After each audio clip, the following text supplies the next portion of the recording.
ایک ایسی شخصیت جس کو حق کی تلاش تھی، زندگی بھر کسی راہب کے پاس گزارا، اللہ کی یاد میں وقت گزارا، مگر جب وقت ان راہب کے انتقال کا وقت قریب آیا تو پوچھا اب مجھے کہاں جانا چاہیے۔ انہوں نے ایک اور راہب جو دنیا سے دور رہ کر اکیلے میں اللہ کی یاد کرتے تھے، کیونکہ ہر طرف کفر کا دور تھا، تو اب جناب وہ جو شخصیت ہیں وہ دوسرے راہب کے پاس چلے گئے، وہاں زندگی کا وقت گزارا۔ اب ان راہب کے انتقال کا وقت بھی قریب آ گیا۔ جس شخصیت کی میں بات کر رہا ہوں، اللہ نے ان کو بڑی طویل عمر سے نوازا، تقریباً ایک روایت کے مطابق 250 سال آپ کی عمر مبارک تھی۔ اب ان راہب نے کہا کہ اب میرے انتقال کا وقت بھی قریب آ گیا ہے، اب ایسا کرو تم ایک ایسی بستی میں چلے جاؤ جو کھجوروں والی بستی ہے، اور وہاں آخری نبی نے آنا ہے صلی اللہ تعالیٰ علیہ وسلم، ہجرت کر کے آئیں گے، تو اگر ان کا زمانہ پالو تو بس پھر ان کی غلامی اختیار کر لینا، اسی میں نجات ہے۔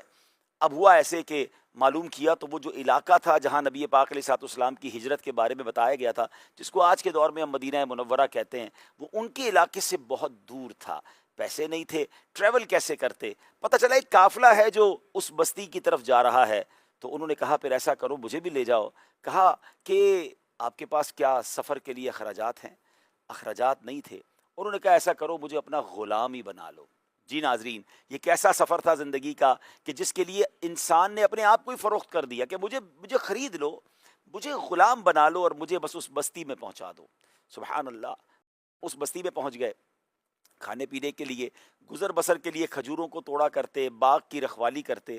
خود فرماتے ہیں پانی کے مشکیزیں بھر بھر کے لاتا تھا، تو حال یہ ہو گیا کہ پیٹ جو ہے وہ کمر کے ساتھ جا کر لگ گیا۔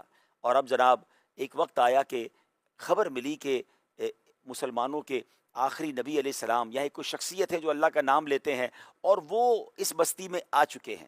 فوراً کھجوروں کا ایک تھال لے کر ان کے پاس گیا۔ اچھا، راہب نے نشانی بھی بتائی تھی کہ جب تم ان کو پالو تو ان کی نشانی یہ ہے کہ وہ صدقہ جو ہے وہ خود تناول نہیں کرتے، بلکہ جو تحفہ ہے اسے قبول فرماتے ہیں۔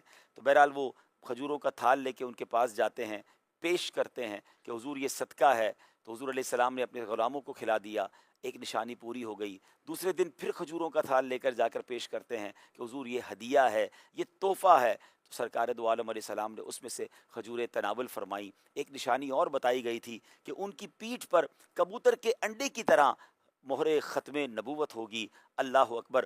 اب وہ کہتے میں نے دیکھا نبی پاک چادریں اوڑے کہیں تشریف فرما ہے، اور ہوا سے کبھی کبھی چادر ہٹتی ہے، کبھی واپس آ جاتی ہے، کبھی میں دائیں جاتا ہوں کبھی بائیں جاتا ہوں کہ کسی طرح وہ مہر نبوت دیکھ لوں۔ اور سبحان اللہ، نبی پاک مسکرائے، جان گئے کہ دل کی کیفیت کیا ہے، اپنی چادر ہٹائی اور کہتے ہیں میں نے وہ ختم نبوت کی، وہ مہر نبوت جو ہے اس کو دیکھا، اسے خوب چوما۔ اب سرکار دو عالم علیہ السلام نے فرمایا کہ میرے پاس آ جاؤ، تو پتہ چلا کہ حضور میں تو اپنے آپ کو فروخت کر چکا ہوں، میں تو غلام ہوں۔ میرے آقا علیہ السلام نے فرمایا جاؤ اپنے آقا سے بات کرو کہ آزادی کے لیے کیا وہ رقم لے گا۔ اس مالک نے کہا کہ مجھے 300 درخت چاہیے جو کھجوروں کے ہوں اور پھل بھی دے رہے ہوں، پودے نہیں، پورے درخت جو پھل دے رہے ہوں، اور 40 اوقیہ سونا۔ یہ تقریباً ناظرین 1600 درہم چاندی بنتی ہے، بہت بڑی اماؤنٹ بنتی ہے۔ یہ دو گے تو پھر تمہیں آزادی نصیب ہوگی۔ اب کیا ہوا؟ اب یہ ہوا کہ سرکار دو عالم علیہ السلام نے فرمایا اچھا ایسا کرو، جاؤ زمین ہموار کرو، یعنی اب زمین کو لیول کرو۔ اور صحابہ کرام میں اعلان کر دیا کہ اپنے بھائی کی رہائی کے لیے کھجور کے درخت جو ہے پودے لائے جائیں۔ کسی صحابی نے 20 پودے دیے، کسی نے 15 پودے دیے، کوئی 30 لے کر آیا، پورے 300 ہو گئے۔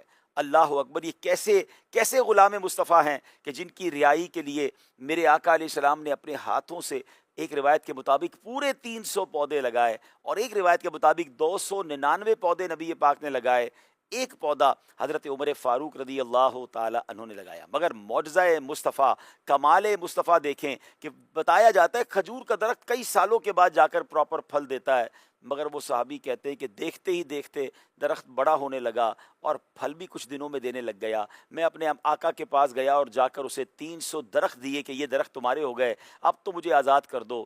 کہتا ہے 40 اوقیہ یعنی 1600 درہم چاندی بھی لانی ہوگی۔ اب کیا ہوا ناظرین؟ اب نبی پاک نے تھوڑا سا سونا دیا، کہا جاؤ اس سے چاندی خرید کر اپنی جو ہے وہ قیمت ادا کر دو۔ تو کہتے حضور یہ تھوڑا سا سونا 40 اوقیہ 1600 درہم کے مطابق چاندی کیسے بن جائے گا؟ حضور نے فرمایا جاؤ اللہ اسی کو تمہارے لیے پورا کر دے گا۔ وہ کہتے ہیں اللہ کی قسم جب میں نے جا کر اس سونے کو فروخت کیا تو اس کا وزن اتنا ہی ہو گیا، جتنی ضرورت تھی اتنی ہی چاندی بن گئی، اور پھر انہیں آزادی نصیب ہوئی۔ اور وہ عظیم صحابی ہیں جو آئے تو فارس سے تھے، ڈھونڈتے ڈھونڈتے گرتے پڑتے مدینے پہنچے تھے، ان کا تعلق عرب قوم سے نہ تھا، مگر میرے حضور نے اس فارسی شخص کو بھی اپنی اہل بیت میں سے قرار دیا۔ یقیناً آپ میں سے بہت سارے لوگ پہنچ چکے ہوں گے کہ یہ شرف، یہ مقام، یہ قربانی جن کو حاصل ہوئی کوئی اور نہیں، حضرت سلمان فارسی رضی اللہ تعالیٰ عنہ ہیں۔ یہ بڑی زبردست قربانی کی داستان ہے ناظرین، اور سبحان اللہ کتابوں میں آتا ہے، روایتوں میں آتا ہے، فارس کے جو لوگ ہوتے ہیں جس کو آج کل ہم ایران کہتے ہیں یا اس کا اطراف کا جو ایریا ہے، ان لوگوں کی عمر بہت بڑی ہوتی تھی، تو مفسرین نے لکھا چونکہ یہ نہریں کھدواتے تھے، یہ درخت لگاتے تھے، سبحان اللہ، بلکہ اللہ کے نبی سے بھی سوال کیا گیا کہ فارس کے لوگوں کی عمریں بڑی کیوں ہیں؟ تو فرمایا رب کی بارگاہ سے جواب یہ ملتا ہے کہ چونکہ یہ میرے شہر آباد کرتے ہیں، یہ درخت لگاتے ہیں، یہ کھیت اگاتے ہیں، تو اللہ ان کی عمروں کو بھی دراز کر دیتا ہے۔ تو سبحان اللہ یہ بھی فارمولہ پتہ چلا کہ زندگی میں اضافے، عمر میں اضافے کا ایک سبب یہ بھی ہے کہ بندہ درخت لگائے، یہ ماحول کو اچھا کرے۔ اور آپ دیکھ بھی لیں آج بھی اگر ہم غور کریں کہ دنیا میں ایسے ملک جہاں گرینری زیادہ ہے، بلکہ پاکستان کے بھی ایسے مقامات جہاں گرینری زیادہ ہے، وہاں کی لوگوں کی عمریں بھی لمبی ہوتی ہیں، ان کی صحت بھی اچھی ہوتی ہے۔